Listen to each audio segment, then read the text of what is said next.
Today we're going to be talking advances in cognitive assessment. Just a little bit of information for you guys. I'm the assessment services coordinator for San Quentin. And a lot of people come my way for a more full evaluation for many different reasons. Malingering being one of the biggest, and that would be a future CE. But sometimes people have come or been referred to me for an evaluation, and I'm just figuring out, okay, they're in the Clark program, they're DD. Did anyone bother to look at these 3 volumes of records that say this guy has been pretending to have voices or have severe pain so he can get oxys or whatever?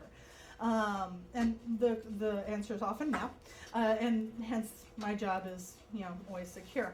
But in any case, in you guys' packets, I do have the state training on the Clark, on the Quick, and you have a little bit more information. I also have an example, and if anyone wants an electronic copy of the Clark, I can email it to you. All right, so you can fill it out instead of handwriting. That's a little statement about me. You can feel free to read it at your leisure. These will be posted online, and you can always email me for a copy of these if you want more slides or the whole PowerPoint presentation. What is cognitive functioning? Let's just launch into this. Cognitive functioning is really cognitive abilities and disabilities that are functional properties of the individual that are not directly observed but instead are inferred from behavior as per Sivan and Benton. That's just one of many different definitions for cognitive functioning, but it sounds like a good one to me. These are the different areas as printed out by LASIK that we really look at for cognitive functioning when we're talking about cognitive functioning. We're talking about receptive functioning, which is really sensation and perception. And FYI, I talk a lot from my notes. So I'm going to be giving you a ton of information for you to take notes on that's not going to be in the slides, just a warning. Memory and learning is another type of cognitive functioning, and it's an area that we're going to be talking about today as well. And there are many different types of memory, and in addition to memory, there's learning style. In addition, thinking, which is mental organization, and abstract higher order thinking. Right. Executive functioning is expressive functioning is the last, and that's really our behavioral observations. That's where we find out about expressive functioning. What do we see? Their person's affect, their speech, their eye contact. What are their filters like? Inhibitions. Now, what is cognitive assessment? Well, cognitive assessment is one area of assessment. There are many, many different areas of assessment. I personally adore testing and assessment, and I've devoted a good portion of my life to it. I remember going through my bachelor's degree thinking, oh, this is really interesting stuff, but I couldn't fathom having someone on a couch for the rest of my life. I do it well, but I just don't find therapy as my forte.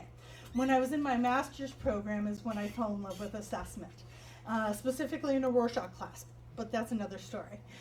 So since that time, I've had the opportunity to have many, many years of training and also do training as well. So what is a formal cognitive assessment? Well, this is my definition, which is a formal evaluation of an individual's verbal and nonverbal skills, attention, reasoning, memory functioning, speed of mental processing, etc. Academic achievement is also under the umbrella of cognitive assessment. The purpose of this CE is manifold. First and foremost, to bring working professionals, like many of you, up to speed on the newest tests that are being used. So we're going to be talking about the WAIS-4. Also, we want to build knowledge from your previous assessment experience. We want to learn about the newest tests, and we want to also talk about the biological, neurological basis for many of the disorders that are coming up today. We're going to get into a lot of that.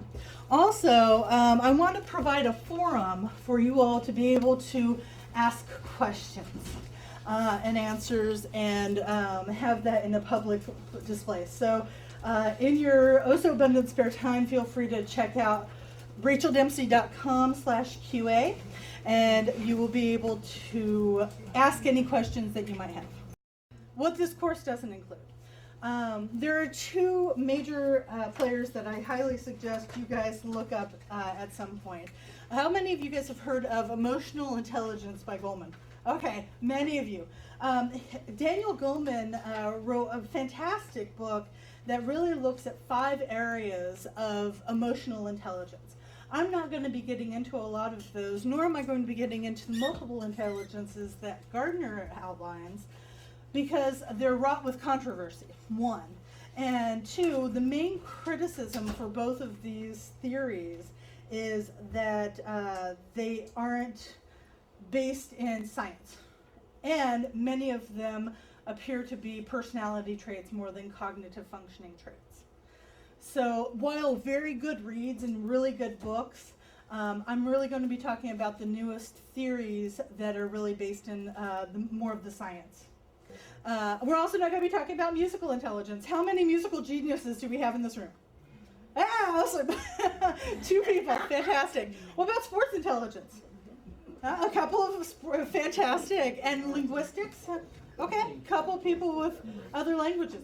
Well, you know, we don't have instruments that really do a good job of looking at these types of intelligences, and that's why I'm not going to be going into them today. We also don't have anything that I can find that measures wisdom. But if you guys find anything like that, let me know. This is a really cool thing. It says, though you might not be able to read it in your handouts, you can't build a hut, you don't know how to find edible roots, and you know nothing about predicting the weather. In other words, you would do really poorly on our IQ tests. That's to give you guys a little bit of perspective. All right?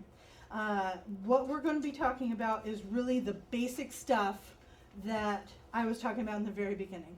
Verbal and nonverbal abilities, attention, concentration, memory, the areas of cognitive functioning that we have tests to measure.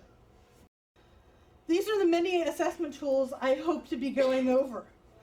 Just a few. We won't be going over all of them in depth because there's just not enough time, but I do want to give you guys a refresher for many of them. If you look, these have different reasons for them. There are different reasons.